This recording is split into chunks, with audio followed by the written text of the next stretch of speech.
Well, hi everybody to our online program on addiction and recovery from the Sunshine Coast Health Center up here in Powell River, British Columbia. And in this series, we've been talking about common themes that emerge from the 8th International Meaning Conference held in Vancouver. And for this show, we'll talk about this idea of having meaningful goals. And this is pretty fundamental. When you choose goals, how do you choose them? Right? Now, in psychology, particularly a couple of decades ago, psychologists like to promote this idea of, we called it self-actualization. This idea of I have to go on and live this life to, be myself, and basically we would wander around the world asking, is this good for me?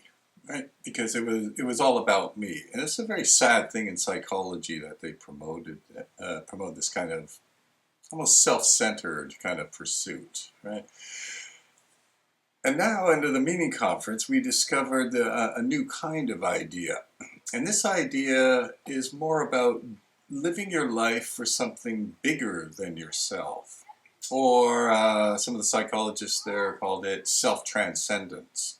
So to live a life of personal meaning and to live this full life, we have to live for something beyond just ourselves. So it's perhaps helping people at the Meaning Conference, these researchers producing works for, help their students out, to help promote this idea in public, to give, people who may not be academics or researchers, just an idea of what they should do in order to pursue this meaningful life. So a lot of them were doing things not just for themselves, for their paycheck at the university or whatever, but to help people, help the public discover how they could go on and live a more meaningful life.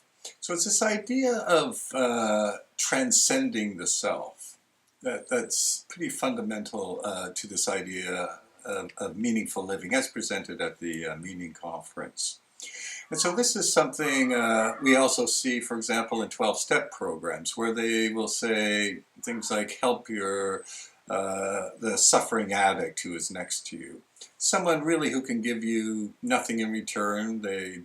Often they have no money. And they're struggling, and and you donate your time and maybe buy them a cup of coffee, right? So you're going to do this for this other person who really can offer you nothing in return. So it's that idea, right? To do something that transcends just your personal pleasure or your personal well-being. Anyway, that's it for this online program, and we'll be back next time with a new topic.